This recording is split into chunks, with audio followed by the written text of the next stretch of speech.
All right, very good. Okay, I think should get started. Actually, my computer did not switch, but it still has me at 12:31. But anyways, really, I want to thank everybody for coming. I know I messed up everybody's schedule. We're 3 hours behind. I don't know, behind the head. But anyways, I'm in Porto, Portugal, as part of our Torah in Motion, journeys through Jewish history. Which this trip was originally planned for 2020. But obviously did not happen. And so it's nice, I guess, to be with really whatever you saw. I just wrote an article. Hopefully I'll send out more. It's this is how I've gotten to explore Jewish history through these trips. That's what they are. They're basically, going to shuls and all kinds of learning about the people, which we'll see today in our shir. That's what I'm going to try to do. I didn't have whatever, it's since Portugal. We'll see how it goes. But anyways, because we're not doing our regular time, so we'll do Pirkei Avot. So what I'm going to try to do, take an overview, I'm going to try to take some ideas from, you can see here, Jewish ethics in Portugal. So this is here I'm in Portugal. We got to teach the Torah of the rabbis in Portugal. Of course, the most famous rabbi in Portugal was, everybody's got to know. Who's the most famous rabbi ever to live in Portugal?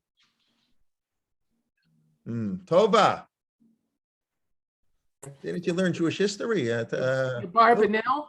Barbanel, of course. I'm sorry? Rashi. No. Rashi did not live in Portugal. Rashi lived in France.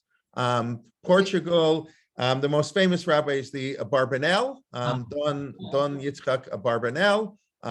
Some people used to pronounce it Avrabanel, but now I think it's generally accepted Barbanel. And of course, I don't know if maybe I'm afraid now to ask the follow-up question: who's the most famous scholar on a Barbanel? Historical scholar, to do research and he wrote the original book, on the Barbanel. And anybody know? You've all heard of him, or you've all heard of his last name for sure. No. Ben Sion Netanyahu. Ben Sion Netanyahu. And this actually, the Barbanel is the reason Bibi speaks a fluent English, because Ben Sion Netanyahu was he was the world's expert. He was the scholar on the Barbanel, and he was invited to teach at Cornell. I think he taught at maybe a few other places, and he spent a number of years in Cornell. And that's, of course, where the Netanyahu kids spent some of their formative years.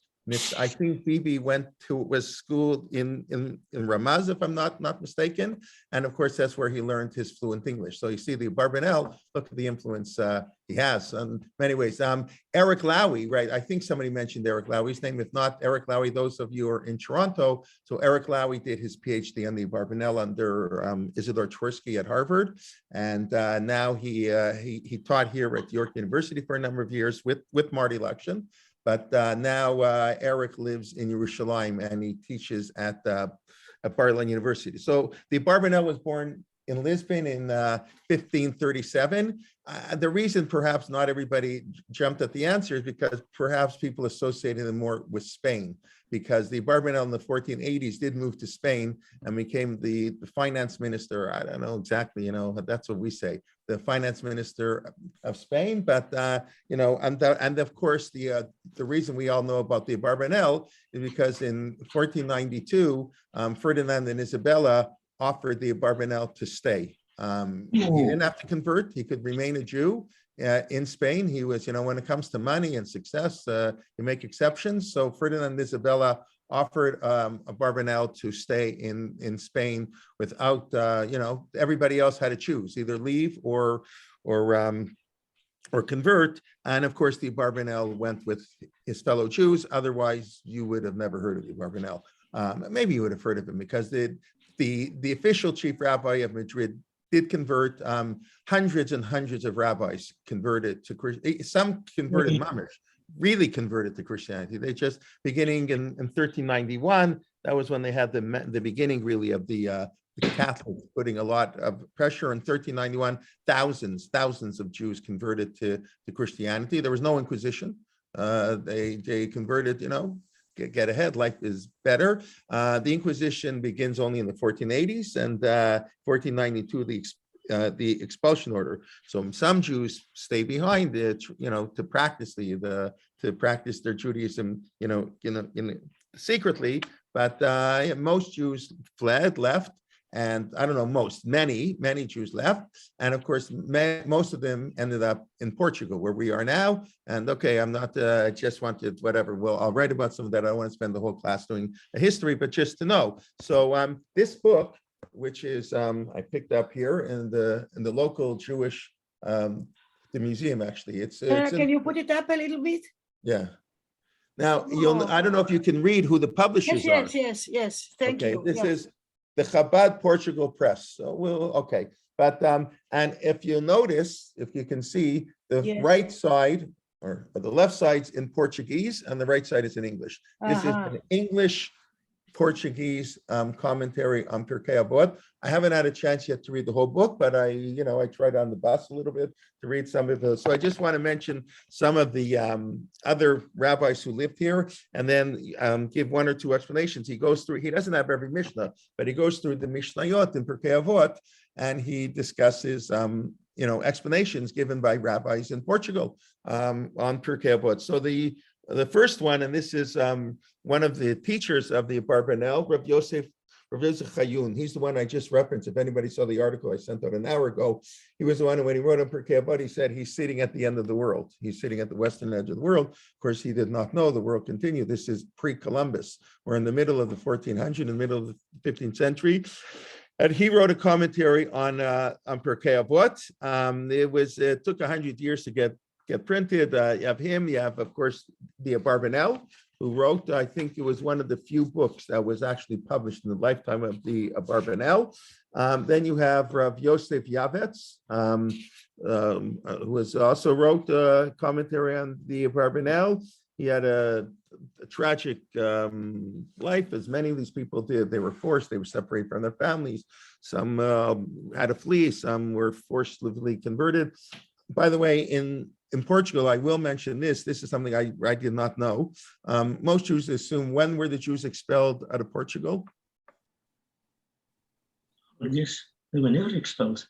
They were expelled from Spain in 14. Correct, they were never expelled from Portugal. They were forcibly converted. As a matter of fact, they weren't allowed to leave. They weren't allowed to leave Portugal because they were too valuable for the economic well-being of Portugal. So the king they thought they were leaving. They thought they were being expelled, but it was a ruse.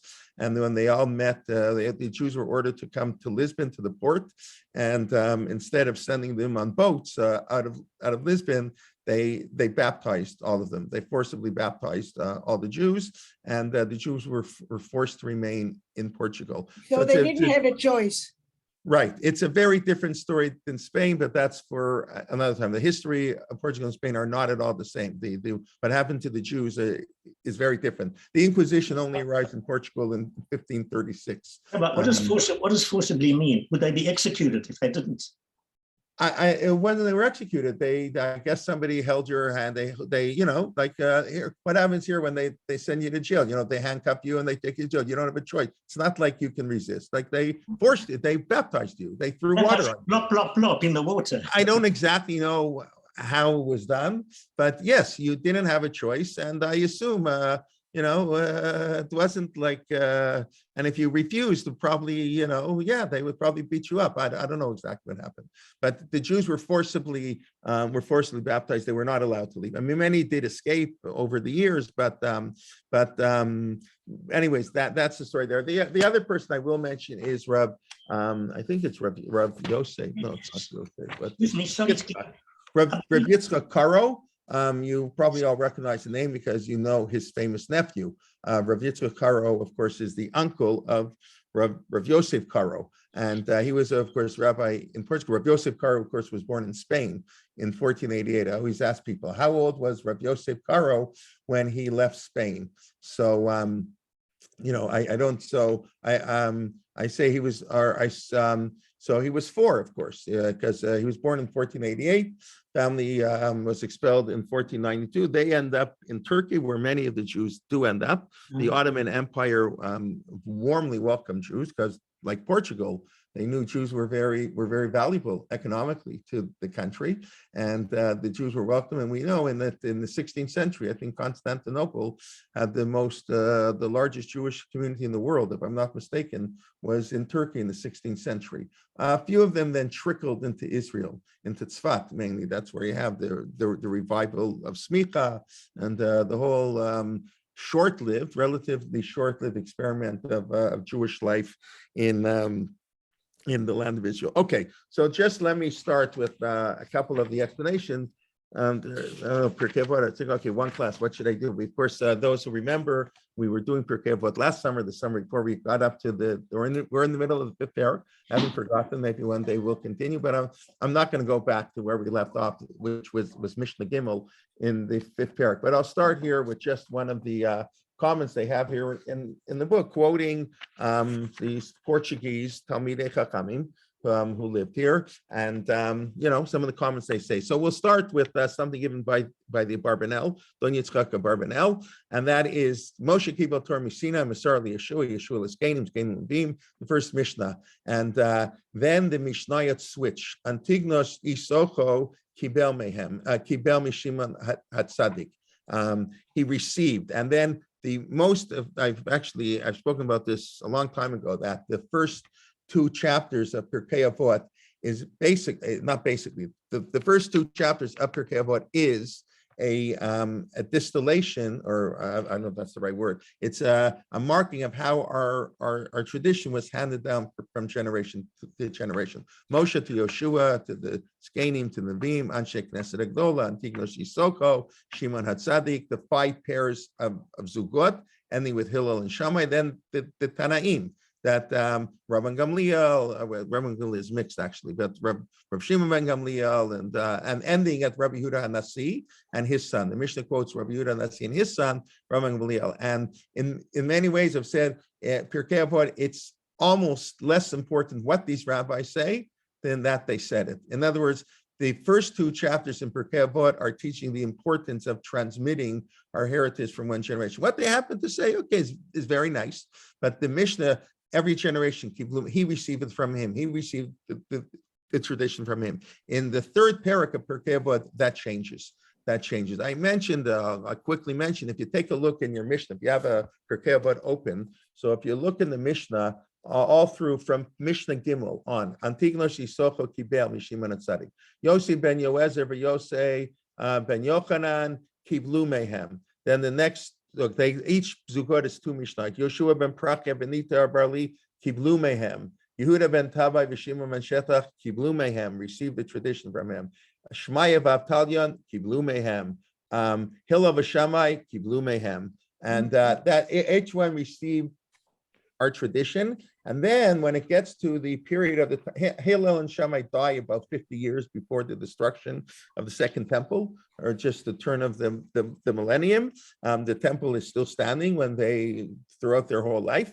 And then we move into the period of the Tanaim. And that expression, Kiblu Mehem, will appear in Perek Beit Mishnah Hay, not Mishnah Hay, Mishnah Zayin. Rav Yochanan ben Zakkai, Kibel Mehil of Shammai. Rabbi Yochanan ben Zakkai, the hero of Judaism, nobody would be here if not for Rabbi Yochanan ben Zakkai. He had the foresight to give up Yerushalayim. I know that sounds politically incorrect in the world that we live on, but he understood that fighting for Yerushalayim. I'm not saying at the time he knew it was useless, meaningless. Whether he meant it ideologically or politically. In other words, whether he could have saved Yerushalayim, but he decided not to, because Judaism had been so rotten. The sinat chinam, the communal fighting was so terrible. He knew he had to start Judaism from scratch. And even if he could have saved Yerushalayim, he didn't want to. That could be, or he figured it was impossible. The Romans would have laughed him out of the room.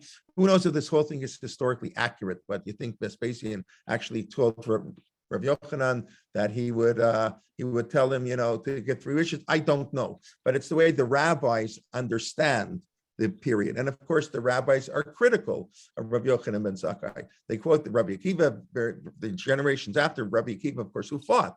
Rabbi Akiva fought in the Bar Kokhba revolt, so he would not have given up Yerushalayim had he lived then. right? He had a different attitude. He was very, very Meshiv Chachamim, that sometimes the rabbis or the wise people are don't do the right thing. But Rabbi Yochanan ben Zakkai was the right thing. We know historically he saved Judaism, and without his really foresight, and then to recreate in Yavne the temple. In other words, what did Rabbi Yochanan ben Zakkai do? Rabbi Yochanan ben Zakkai said, we take lulav and etrog 7 days in the temple, we're going to take lulav and etrog 7 days everywhere else. He made a lot of they blew shofar on Shabbos in the temple, we're going to blow shofar on Shabbos in Yavne. He did a lot of decrees to, as I say, not zecher l'churban, not to remember the destruction. There were enough rabbis who were doing that. So can't eat meat and we can't drink wine, not for 9 days, for 365 days. And we can't listen to music, and there were some rabbis who went so far, the Gemara says, to have no kids. Gemara says, let God, forget it, God, you can have the Jewish people. And you want the Jewish people, we don't have to help you out.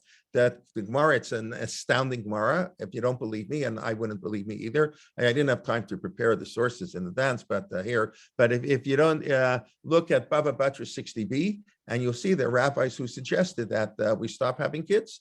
Well, why have kids after the destruction of the temple? Who wants to be king of the world? So Rabbi Yochanan ben Zakkai, okay, the rabbis didn't accept that, obviously, but still, that rabbis or people it was an idea, a possibility. Rabbi Yochanan ben Zakkai was focusing on not zecher l'churban, but zecher l'mikdash, the rebuilding of the temple, things, because the one day, not now, we're not ready. We've got to reestablish Jewish life in Yavne.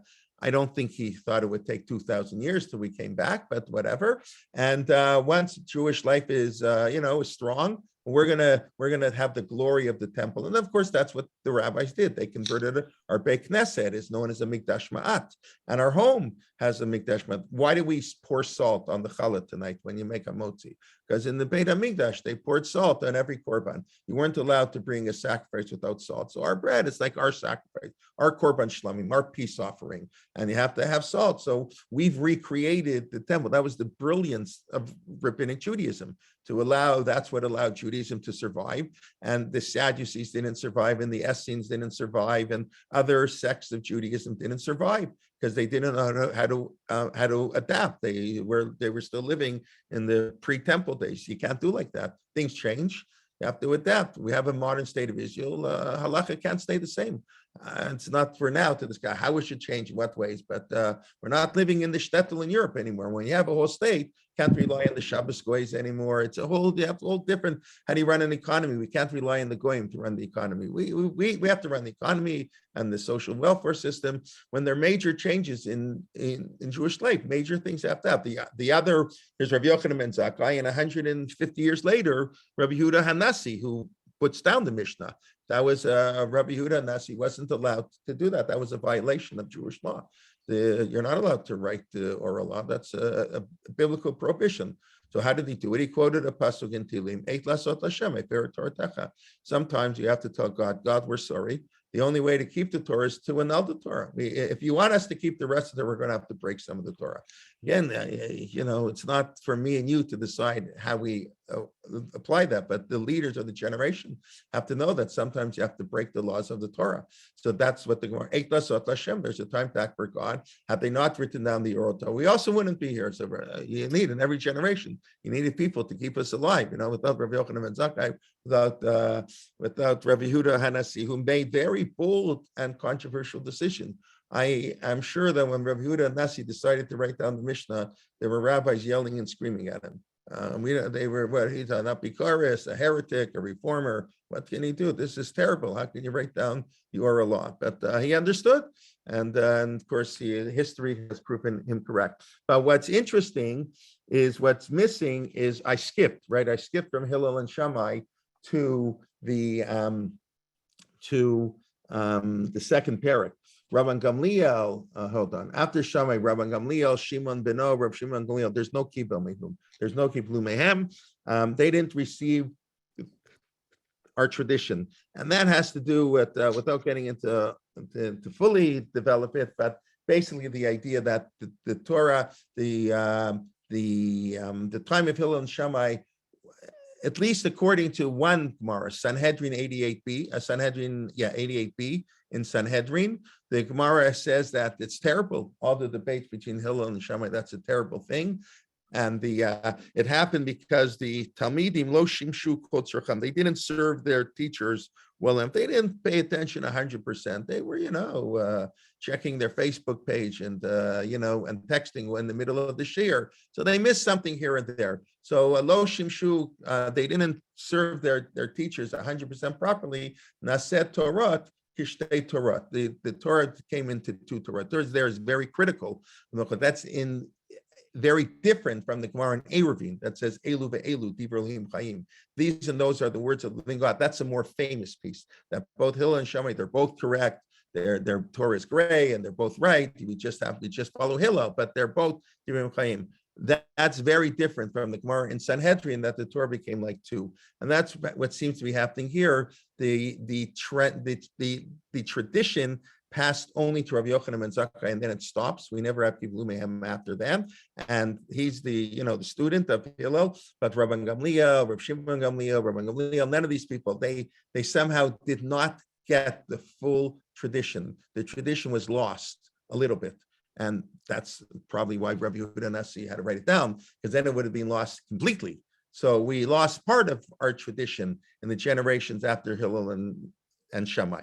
But so you have this expression, kibel mehem. So the getting back now, this is not in this book. But now what I have in this book about the Chachmei Portugal, but they say I'm pretty good. Why did the Mishnah switch from Masara Yoshua to kibel mehem, that they received it?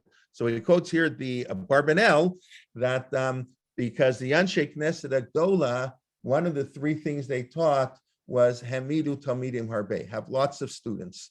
That's the role of the Anshe Knesset. That's what the Anshe Knesset Agdola are teaching. Once they said that, it's a very beautiful idea, I think. Then the focus is not on the teacher, the focus is on the student. Moshe Kibel Torah Misina Masar Yoshua, the focus is on Moshe Rabbeinu. Moshe got the Torah and Moshe passed on. Yoshua passed it on to the next generation. It's on the teacher. But once the rabbis teach that it's the student, in order for Judaism to survive, it's not who the teachers are, not how many teachers you have, it's how many students you have. Hamidu Talmidim Harbe. Judaism will serve, the teacher can be a little better, a little worse. You have a lot of students, that's when Judaism is safe. So once they said, Hamidu Talmidim Harbe, so then the focus is, who are the students who received our tradition, not the ones who passed down. Maybe you say that's reading too much into it, but that's what he has here from the quote of the Barbanel. I will say, and please God, I'm actually in the middle of writing a book. I finished the first 2 chapters on Perkei, but that's why, and I don't know, not too many people actually complained, so maybe I should get all upset about that. But I didn't write on Daf Yomi. I haven't written on Daf Yomi for a while. I used to write once or twice a week on Daf Yomi. The last few months, I've taken a break from Daf Yomi. I've been working on Perkei Avot. I haven't sent anything by email. This is to prepare a book, hopefully. So I've been working on that a lot. I was doing extra teaching this year with the pandemic and chat. I just didn't have time to do things. But so when I was doing this, I saw really a beautiful shot. I just came across a month ago. I don't know. Naftali Hertz Wiesel. Does anybody know who that is? Naftali Hertz Wiesel. Wiesel. I'm not sure how to pronounce his name exactly. Anybody heard of him? Okay, I assume that's a no. So he was a contemporary, I believe, of Mendelssohn, and he was a maskil. He was a religious Jew, like Mendelssohn was. Mendelssohn was a fully observant Jew. He was an observant Jew, but he believed in education reform and social reforms. It was the time of the Austro-Hungarian Empire for Franz Joseph passing the edict of tolerance. Jews were sort of offered to come in society, but they had to reform their ways. Of course, certain people said, okay, we're going to reform Judaism. Certain people, it's pre-reform. There's no reform yet. There are reforms with a small r, but there's no reform Judaism. So I've been reading, I've sort of on Sefaria sometimes. I look up the Mishnah, you press on Sefaria commentaries, so it gives you 98 commentaries on the Mishnah. So who has time to read everything? But I skimmed through them here and there. So I found this interesting Pshat Lev Lebanon. So he had very interesting things here and there. And then I think, okay, I read 3 or 4 things. Who is this guy? I never heard of him. At my ignorance, I readily admit I never heard of the commentary of Lev Lebanon on Pirkei Avot. So I looked into it. So it's written by Naftali Hertz Riesel. So it says, even though many rabbis were very harshly critical of him, he's a maskil, he's being reformed, terrible things, but his Perush on Pirkei Avot was widely accepted. People loved his Perush on Pirkei Avot because it's a beautiful Perush. So he has an unbelievable insight. I know unbelievable insight. He has a comment that if you can go through now, you have to relearn all of Pirkei Avot based on his comment. And his comment is based on the first teaching of Pirkei Avot. It's the second teaching of Pirkei Avot, the teaching of Shimon HaTzadik, Al Shlosha Dvarim Ha'olam Omed. On 3 pillars, the world stands: Torah, Avodah, Ugmilut Chasadim. So that's a well-known Mishnah. The 3 pillars of the world: Torah, Avodah, Ugmilut Chasadim. So Naftali Hertz Wiesel in Lev Lebanon says that the entire Pirkei Avot is an explanation of this Mishnah. That every subsequent Mishnah, you'll notice pretty much every one of the people quoted say 3 things, right? Everybody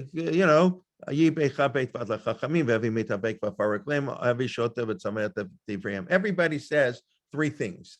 There are exceptions. We can not for now. And in the second parak, when Rav Yochanan ben Zakkai, who is the real one who carries on our tradition from Hillel, Rav Yochanan ben Zakkai kibel, that key word, he received our tradition, and he had 5 students. So and then he takes the praise of each student, and then the Mishnah continues here in my book. It's Mishnah, I don't know, Tet Yud. Where is it going? Mishnah Yud.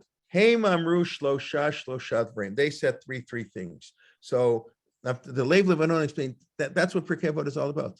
Pirkei Avot is explaining that what Torah, Avodah, Gemilut Chasadim, and all these 3 things that everybody is teaching is just an explanation of Torah, Avodah, Gemilut Chasadim. So I'll just take one example. We'll do Shammai Omer. Shammai Omer, Asay Torah Yikva, make your Torah permanent. And more ma'ata say harbe, say little and do much. And greet everybody with a nice smile. So this is it's pretty obvious. I say Torah chakeva, make your Torah permanent. So that's Torah. It could be the observance of Torah and the learning of Torah. Kavata itim l'Torah, right? The Talmud says the second question will be asked at 120 is kavata itim l'Torah. The first question is nasata v'natata b'emunah. First question is where you're honest in business. That's the first question. You get by if you can pass question 1, so then they get to question 2. So question 2 is kavata itum the Torah. Did you set aside time for study Torah? Torah's got to be permanent. Everything else, you go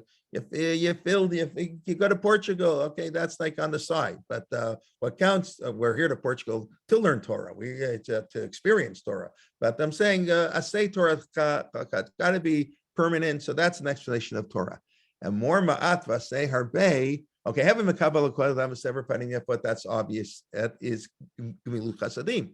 That is acts of kindness. Greet people wisely. The first 2 are obvious. And more ma'atva say harbe perhaps is a little less obvious, but that's what avoda is all about. Avoda is don't sit there and daven all day. Don't sit there bring korbanos. And more ma'at. How do we daven? Silently, in a sense. Okay, you're not okay. I don't know if that counts as amirah or not. But more ma'at seir bay. The Talmud says one of the things that gets God, I forget the exact expression, but one of the things that gets God upset, and it's maskirim avonotav. I think it calls out our sins. Some expression like that is iyun tefillah. Now we know iyun tefillah. Now we know of iyun tefillah from Elu Dvarim Shadam Achaper Kabbalah Bazeva Karen Kemet L'Olam Haba. The things you get partial reward in this world, but the main reward in the world to come. And iyun tefillah. So iyun tefillah is a really good thing. And here you have the Talmud saying iyun tefillah is a really bad thing, that God's going to get angry. So obviously, I guess you could explain it's a machlok, but I don't think anybody explains it like that. There are 2 types of iyun tefillah. Iyun Tefillah means ayin, is to look into, to understand it, to, that's what we do our Tefillah course. That's Iyun Tefillah, so we can understand our Tefillah, the meaning of Tefillah. It adds so much to how we can daven if we are ayin b'Tefillah. So that's the Iyun Tefillah that gets you to the next world. Yes, But Rabbi. אמור מעט ועשה הרבה, it's the same as לא המדרש עיקר, אלא Yeah, המעשה. that's correct. That's a very similar idea. Lo midrash likar. That's what his son said. So the apple doesn't fall far from the on the tree. And right, it's correct. And we can get there in 1 second. Thank you. Very good. So the iyun tefillah that's bad is the guy sits there. He's davening Shmona Esrei. It takes 45 minutes to daven Shmona Esrei. 45 minutes. What's I doing? What? Hold on. Wait a second. I'll take your question in 1 minute. Forgive me, God, and it goes on. Well, if you have to ask God for forgiveness for 10 minutes, and then you ask really for 10, there must be some. So God's saying, "What's this guy doing?" And he takes a look. Ooh, this guy, he's not in the ballpark. He's not for us. He's got. So the Gemara criticizes when you daven too long isn't good. Isn't good. Where do you draw the line between davening too quickly and too long? That's we can sit here and argue from today till tomorrow. We won't solve that problem. I've mentioned many times. I think you've heard me mention. Maybe I haven't mentioned it so many times in Shaul Stamper's book, and I'll mention that's actually good. It's beautiful. Everything ties in. Shaul Stamper. Hopefully, you'll read about his father soon. His father was I believe Shaul Stamper is a historian at Hebrew University. He is the expert on 19th century Lithuanian Jewry. And he wrote a phenomenal book on the yeshivot of Lithuania, mainly on Volozhin, but on Mir and Slobodka too. And he wrote a book on how the average Jew lived. It's phenomenal. Like everybody, Jewish history, always the elite, the rabbinic elite. Most people, that was 1/10 of 1%. Everybody else, they went to work and they struggled, and this black shoemakers. So he has a whole book. Community, I forget what it's called. That's Shaul Stamper. I believe he's a professor at Hebrew. His father was a conservative rabbi in Phoenix, Arizona. So his father discovered, or he didn't discover, but Portugal, I don't know if many of you know, I'm sure some of you know, I'm sure many, maybe all of you know, Portugal became a democracy only in 1974. This is a military dictatorship. And until 1974, I mean, after 1910, whatever, we're not getting into all history now, but Jews could not practice freely their religion, not only Jews, Muslims and anybody else, till 1974. It's not very long ago. 1974 is not so long ago. This is a young democracy here. And so Jews started coming out in 1974. In the 1980s, Shaul Stamper's father traveled to Belmonte, where we spent the last couple nights. It's unbelievable. There's a community there of crypto Jews. Because Jews were never expelled from Portugal, this community of crypto Jews for 500 years practiced, not like the woman in Brazil who doesn't know why she goes to her basement to light candles on Friday night. She has no idea. No. These were people who knew exactly what they were doing. They maintained the community as crypto Jews for 500 years. And they were discovered now. And in the 1980s, there's a whole debate what to do with them. And we were in their shul yesterday, went to visit their shul that they have here. And you can debate it. Basically, we had one of them accompanying us for the past couple of days. Some of them did, he called it Giyur. Do they have to convert? Don't they have to convert? Should they, some of them don't want to convert. Some of them want to remain, crypto Jews. They want to practice the practices they've been doing for 500 years. So it was Shaul Stamper's father who wrote an article in 1982 that he went to meet them, and the people here weren't interested. It's in Hadassah magazine, I believe. He wrote it about the crypto Jews of Belmonte. I haven't had a chance yet to see. I'm sure it's online somewhere. So his son, Shaul Stamper, that's why, I'm going a little bit off topic. We're from Portugal to mention Portugal. Shows Shaul Stamper on his book on the great yeshivot in Lithuania.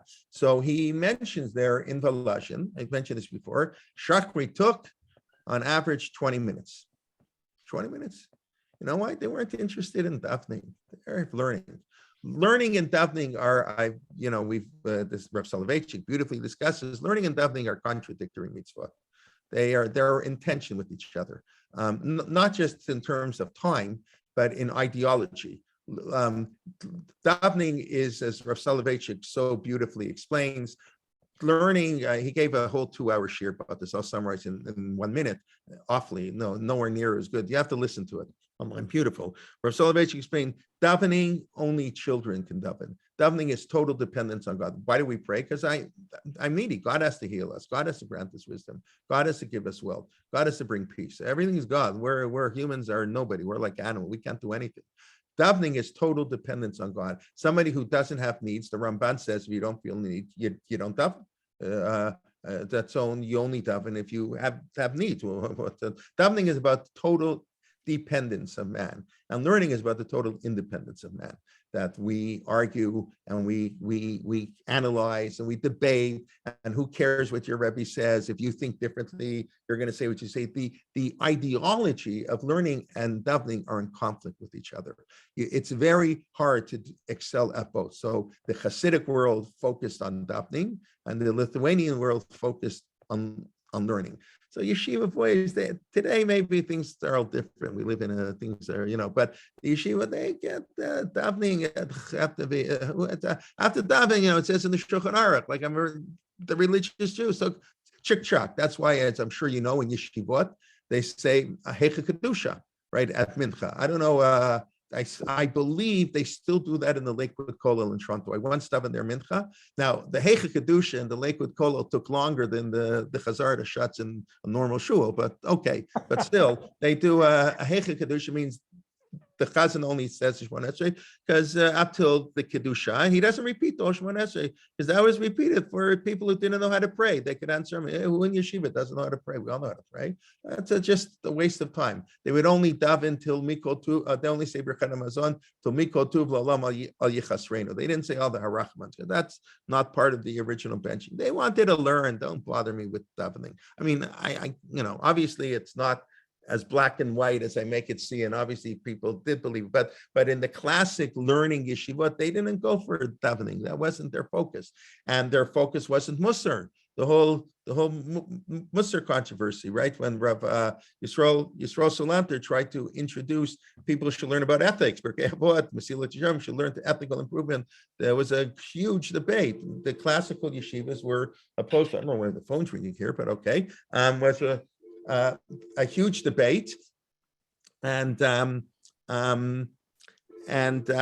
they basically Rav Chaim said people who are sick need to learn Musar, but we're not sick. We learn Gemara all day, and we're very healthy. Musar is for people who aren't well. So, anyways, that's what he said. But anyway, so that's but davening and learning are in intention. So a say ma'at and more ma'at v'aseh harbe. That's how the Lev Levanon explains. That's avodah.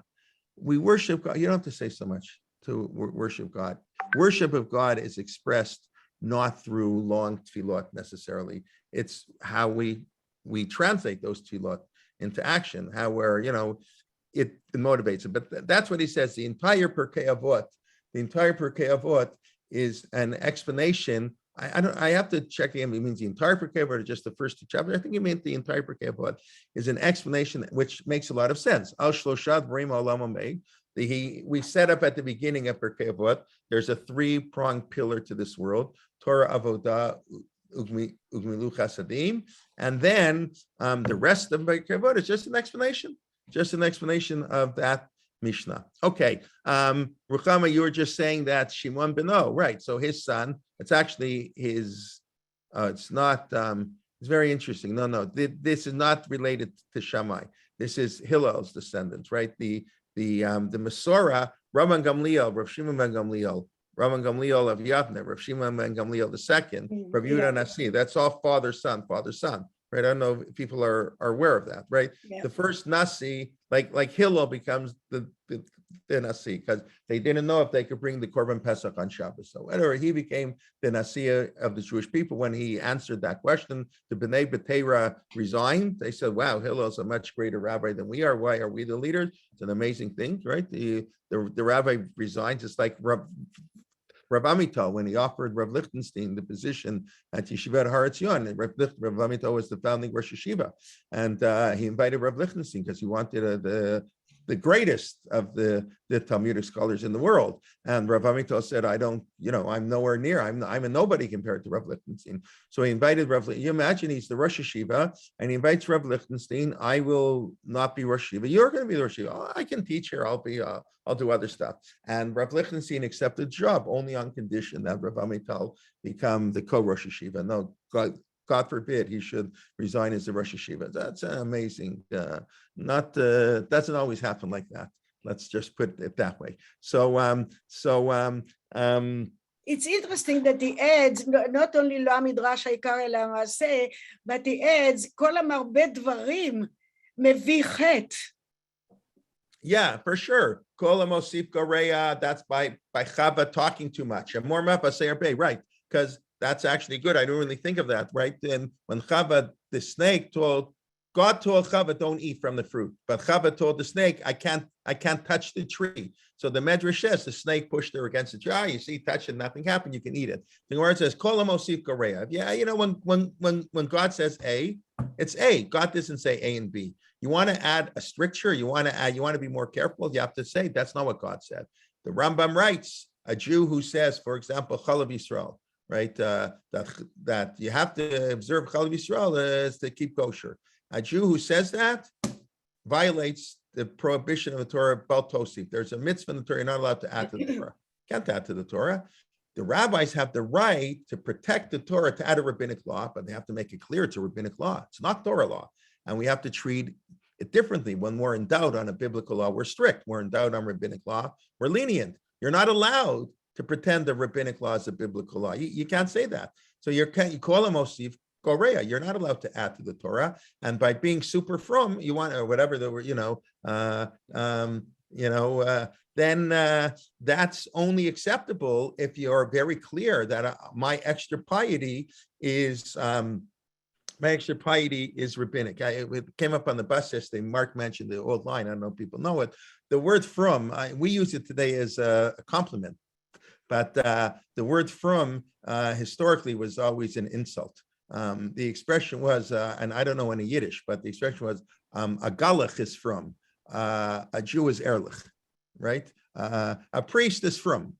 A Jew is honest. Is right? Ehrlich means honesty, right? And ehrlich yid, right? So from had a negative connotation. Yeah, from, it's a little bit too pious there. We don't, we do what the halacha says. You don't have to look for extra stuff. But today, the world's a different place. What can I tell you? So the Bnei B'Teira gave up the Nisiyut, they gave the presidency to Hillel. Hillel's a greater rabbi. They resigned, and Hillel becomes the Nasi, but it passes through all his children and grandchildren, Rabbi Gamliel, but not really. The Kiblu Mehem, the real transmission went to Rabbi Yochanan ben Zakkai. I don't want to say it was nepotism. That's a very negative word, and God forbid, I'm not saying that about Hillel. But the idea that in this, and Rabbi Gamliel these were great rabbis. But it's very interesting. The Mishnah is making it very clear. It's Rabbi Yochanan ben Zakkai, who is the main receiver of the tradition from Hillel, not his children, as much as that was also, but the main receiver, Rabbi Kibel Mehem, right? Pirkei Avot is about the transmission of our Masorah. That was through Rabbi Yochanan ben Zakkai, Hillel to Rabbi Yochanan ben Zakkai. But Rabbi Gamliel, they're great. So Shimon is the son of Rabbi Gamliel. You'll note that this is the second last Mishnah in the first chapter. It doesn't call him Rabbi Shimon ben Gamliel. Why not? It's not nice. What did he do? He lost his smicha. Rabbi Gamliel Omer, Rabbi Shimon Gamliel Omer. Why is Shimon Beno? So obviously, this teaching was said when he was a young kid, before he was a rabbi. So it's a compliment. In other words, he wasn't even a rabbi yet. And look how much insight he had. And what's his insight? Kol yamai gadalti bein hachachamim. He was a little kid. My whole life, I grew up, he's a house of Rabbi Gamliel. Who were his friends? Rabbi Yoshua, Rabbi Elazar ben Azariah, Rabbi Tarfon, the five rabbis. He wasn't there, Rabbi Gamliel, actually, but okay. But the five rabbis in the meal in Bnei Brak, at the Suda, at the Pesach, obviously these rabbis hung out together. And like they do, like everybody does, the lawyers hang out with, I don't know if lawyers hang out with lawyers, but you know what I mean? The hockey players hang out with the hockey players, and the rabbis hang out with the rabbis. So Shimon Beno, he's a little kid and he's tagging along. And wow, and he's learning so much. So Kol Yamai Gadalti Bein Achachamim. I learned so much. V'lo matzeti legufta elishtika. It's so beautiful. Just shut up.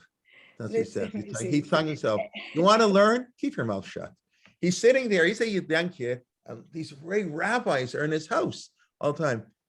You should just keep your mouth shut and keep your ears open. That's how you learn. But sometimes it's interesting that sometimes silence is very loud. Yeah, okay. Below Hamidrash Ikar Allah Hamasa. Don't sit there, drink grape. Maybe whoever talks too much, you bring sin. So I think we didn't take away his smicha. Whereas Rabbi Shimon, this is Rav Shimon ben Gamliel. This Shimon Beno, Rav Shimon ben was killed by the Romans around the time of the destruction of the Beit HaMikdash. Then his son is the famous Rabbi Gamliel in Yavne, the one we know all about.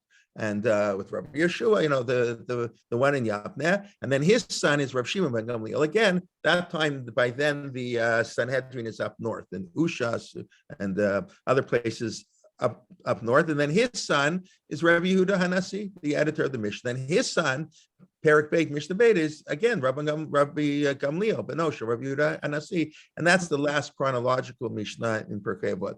Rav Soloveitchik did the exact same thing.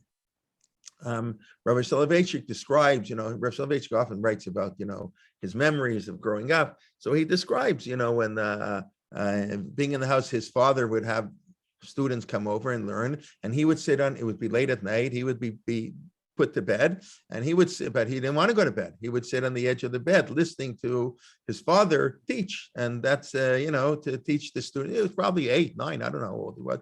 That's the famous thing the Rav describes, how the mood of the house changed.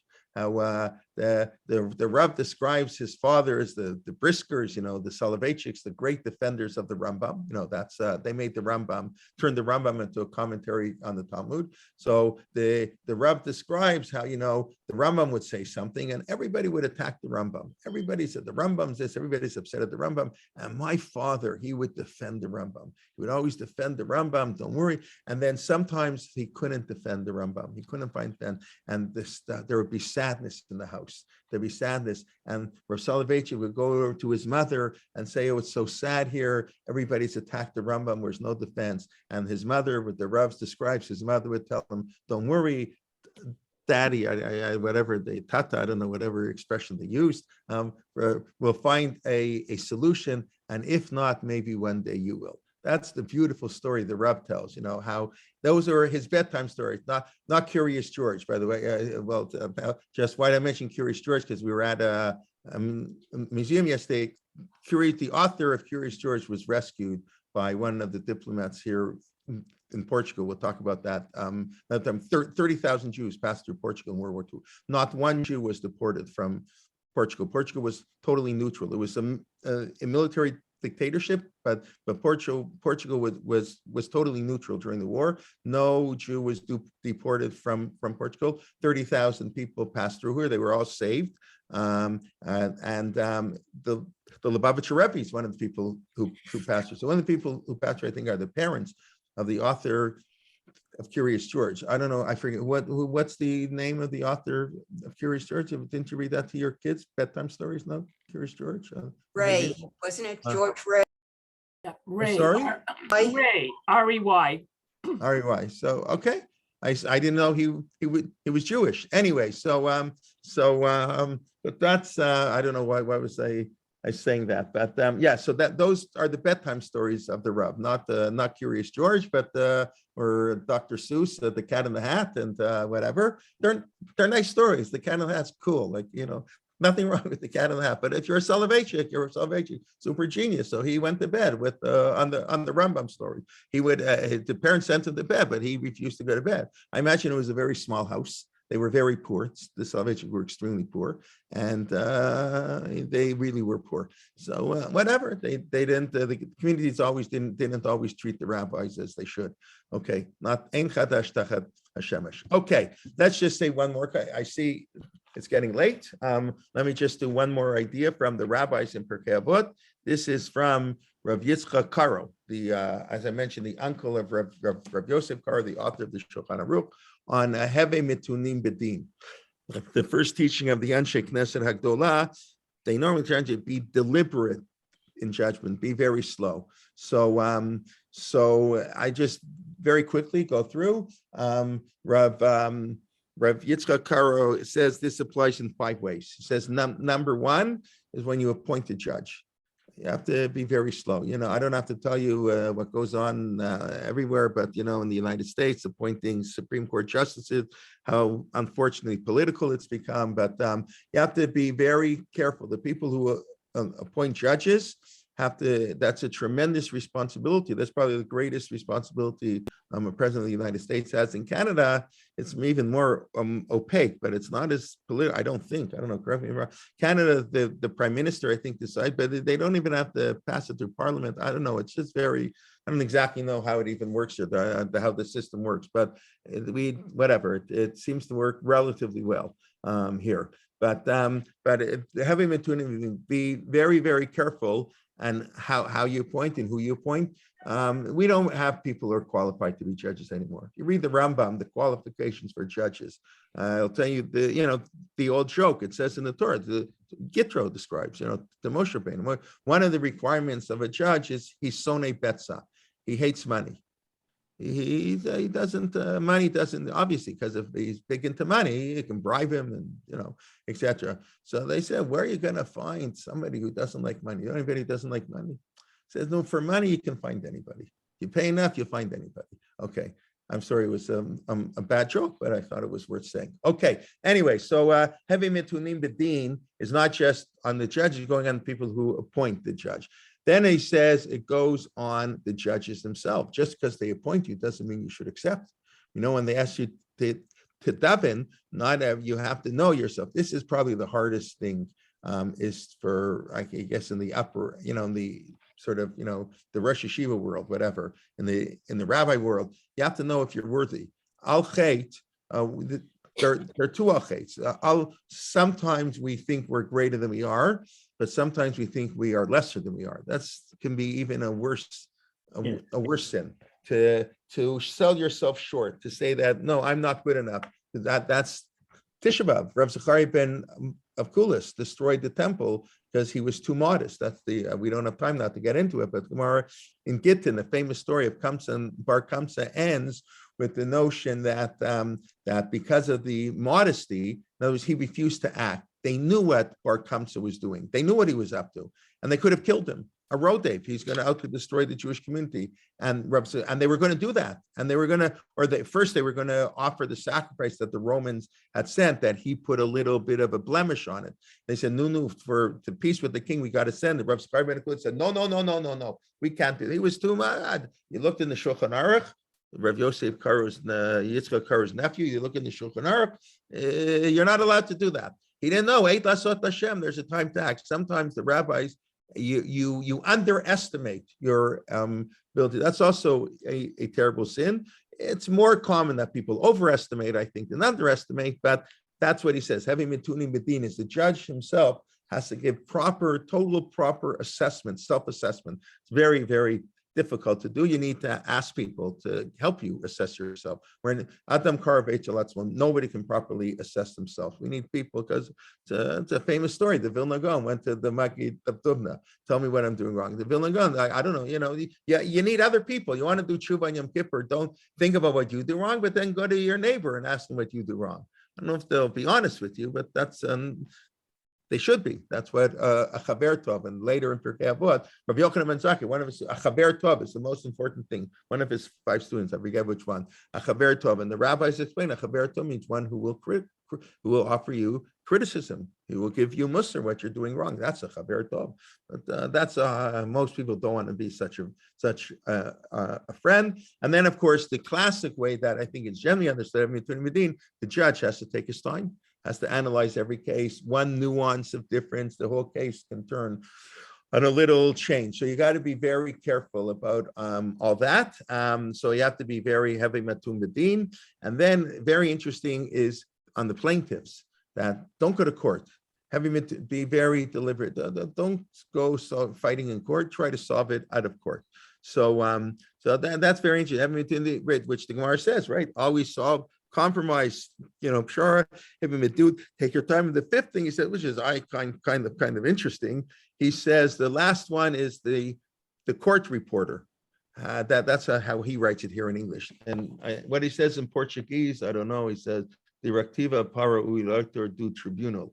But I don't know what that means in Portuguese, only because I read it in English. And of course, Rabbi Yitzchak Kara wrote his commentary in Hebrew, which I don't have here. But so he said that it replies to the person who's writing down, because right, every court issues, right, they write the majority report, the minority, right, they have to write their opinion. So future courts can look to what that's actually perhaps it's very important, right? So you have to make sure to write down exactly what they say. Today, the Supreme Court justices, I imagine they don't actually write it. They have aides who write it, and they review it. They tell them what to write. Obviously, they don't. I imagine they don't. I don't know how much of it they write, but it has to be written exactly. So that's what Rav Yitzchak Kara, who is a Rav here in Portugal, who suffered greatly under the persecutions, and then I think all his kids were killed, if I'm not mistaken. And but he is the uncle, as I said, of Rabbi Yosef Karo, who, as far as I know, did not spend time in Portugal. But anyway, so that's just, I figure we'll do a little bit on the sages in Portugal, today. So whatever, we pointed out who some of the history of Jewish life in Portugal, how it differs from Spain, and the crypto Jews, they weren't allowed to leave, and we spoke a little bit about the Abarbanel being the most famous rabbi in Portugal. He was first worked in the government in Portugal, born in Lisbon in 1437, if I'm not mistaken, and then he moved to Spain, and of course became the finance minister to Ferdinand and Isabella. Was offered to stay, thank God did not stay, and he was more committed to the Jewish people than the opportunity to stay. And we discussed Naftali Hirsch-Wiesel's very, I think, powerful idea. Really, you have to go through all the Pirkei Avot, that the entire Pirkei Avot is a commentary on the notion of Torah, Avodah, Ugmilu Chasdim, Shlosha Dvarim, Olam Hamed. And then we just saw a couple of the comments, and we showed how Shammai fits into that, and we discussed how the transmission of the Masorah, how it went through. At Hillel and Shammai, there was sort of a breakdown because of the fighting they had. Rav Yochanan ben Zakkai, the top, he wasn't the top student, but he was the one who took the tradition from Hillel and passed it to his 5 students, all of whom said 3 things, because that's the message of Pirkei Avot. And then we went through this mission of having Mitunim B'Din, and why we switched to Kivlu Mehem, from Masar to Kivlu Mehem, because the focus is on students, not on teachers. That's the main focus. Okay, we'll stop here. I think already it's almost Shabbos here. And let's see, a couple of quick questions I see. Let me quickly go through. Thank you. I didn't understand that first comment. I'm sorry. Boker Tov. Thank you. Okay, why is it not going? Aren't many Portuguese descendant of Jews didn't give them a choice to leave? Right, they were not given a choice to leave in 1497. They were forced to stay and forced to convert. Eventually, many of them left before the Inquisition started in 1536. Many of them have left, but many stayed, and many left and came back. And we can talk about that more. Is it Portuguese or the Portuguese version? Okay, Ladino. Yeah, I don't know. I can recommend. Yeah, Farewell Hispana by Howard Satcher. Yeah, I know he's a great historian. Okay, I've not read it. Thank you. But I mentioned, of course, Ben-Zion Netanyahu was the original expert on Barbanel. Is the American historian writer Joseph Carr a descendant? I have no idea. The eternal dialect is Ben Zakkai versus Rabbi Akiva. So it's interesting.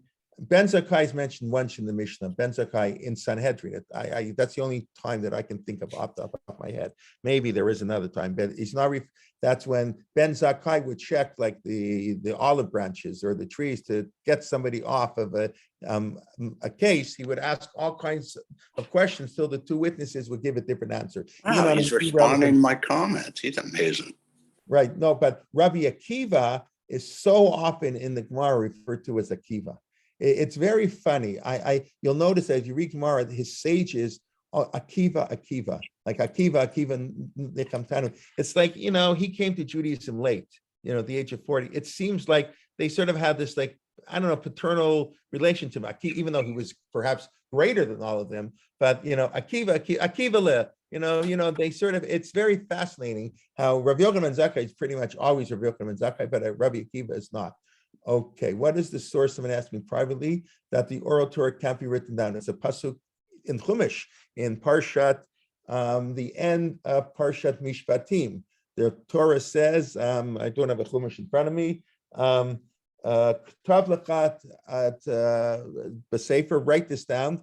Ki al pi hadvarim eila, and I'm koreitcha abrid. I think at the beginning of chapter 24, I believe, in Shmot. It's the end of Mishpatim, I think. Because with ki al pi, with these words, I'm making a covenant. The Gemara understands al pi. The main ki al pi hadvarim eila anochi koreit lachem et abrid. I'm making a covenant with these words. So it could mean the words of the Torah, but the way the rabbis understand it, it's al pi. The covenant is through the mouth, because a covenant has to be alive, right? That's the way we're talking about. Things have to change. Written is frozen. When you write something down, it freezes. Our tradition, and oral tradition, is much more malleable, much more flexible, which is the way Torah was meant to be. Yes. We'll talk about that. We mentioned it at other times. Right now that we're back in Israel, but that was the idea. But it's the rabbis understand to be a biblical obligation, not stum. The rabbis made it up. It's a biblical command that you're not allowed to write down the oral law. And Rabbi Yehuda Nasi, thankfully, he decided we can no longer follow that biblical law, because then the whole Torah will be lost. Okay. Okay. I taught in Porto. Oh, cool. I taught in Porto for 5 years. Wow. So you should have interrupted me.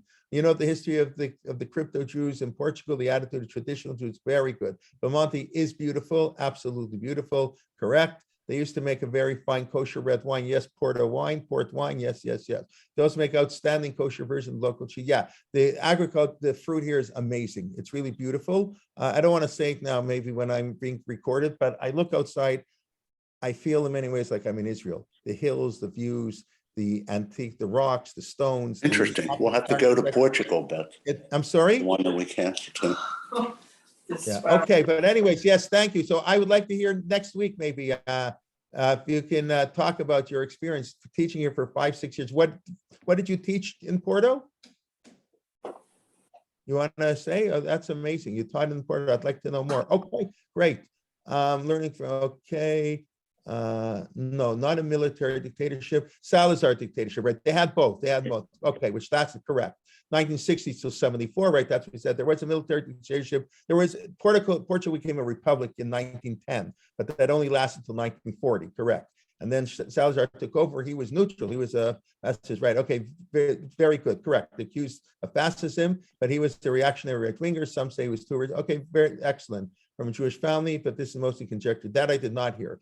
And he was killed. He was Alec, correct? Franklin's mate. He played both sides. He wasn't, he wasn't a tzaddik, but he remained neutral. And no, like I mentioned, no Jews. When the Jews made it to Portugal, we can hopefully I'll write about that. They viewed themselves there at safety. If they could get across the border, which wasn't so simple. And there's this Omer Wallenberg. He's more famous. There's a one in Portugal too. Issued 30,000 illegal visas to save people. But like many of these people, he died in poverty, he got fired from his job, and and only after he dies, now they respect him. But okay, what can you do? Okay, thank you very much. Okay, next, by the way, I really want to thank you. I'm impressed that I don't know if it's all the same people, but the same tends to come at 12:30. Really, I appreciate it very much. Please God, next week we'll resume at our normal. You know what? I'm going to switch to 9:30 if that's okay. Instead of we've been doing 9:35 because I was teaching in chat till 9:30. I want to give myself 5 minutes. 9:30. Now I don't know. And there's All right. Get up early. take a vote. Yeah. I don't know if you're going to. They prefer 12:30. But no, I already got an email from somebody in Israel saying they want to come to the shir, but they can't. They'll be in shul. So 9:30 works better for Israel. But Okay. thank you very much. Okay. Rabbi, I still got a question. Hold on. Yeah. Hold on. Just let me go through the question. I taught the university in Porto. Very nice. Thank you. I'm sure. So how come where are you now, if I can ask? Where are you living now? Okay, you can write in, but yeah, Tainan University in Porto. We just arrived in Porto. Literally, I got here like 2 hours Porto. ago in Porto. So it's really beautiful, beautiful city. Okay, between Italy and the US. Okay, wow, very nice. Okay, I got a question still. sure, yes. Thank you, Rabbi. Thank you, Just- everybody. Have a Shabbat Shalom. Thank you for coming. Regards. Shabbat And, shalom. Shabbat shalom. okay, be well. Thank Shabbat you. Shalom. Thank you. everyone. Have a Shabbat wonderful shalom. Shabbos. Thank you. Thank you. Thank you. Thanks for Have a taking wonderful the Shabbos. time. Enjoy. Thank you. Enjoy. We'll try. Yes, yes, it's very nice. You see, I'm dressed in, my more Yeah. light clothes, I don't have my button-down shirts, it's Yes. all right. Mr. Zucker, yes, what would you like Thank to ask? Rabbi, look, in modern advice, say Rabbi, you were saying it means don't dawdle over your Shemona Esrei, rather get up and do things. I've got another explanation. I don't know if it's any different. Don't make big promises to do this or that. Just do this or that. Right, and more ma'at v'aseh harbe, right. That's Don't- also true, don't but go do right, it. I'm not saying, right, but the Gemara does have and it's a little bit, that's I think how Rashi interprets the into it's a Gemara.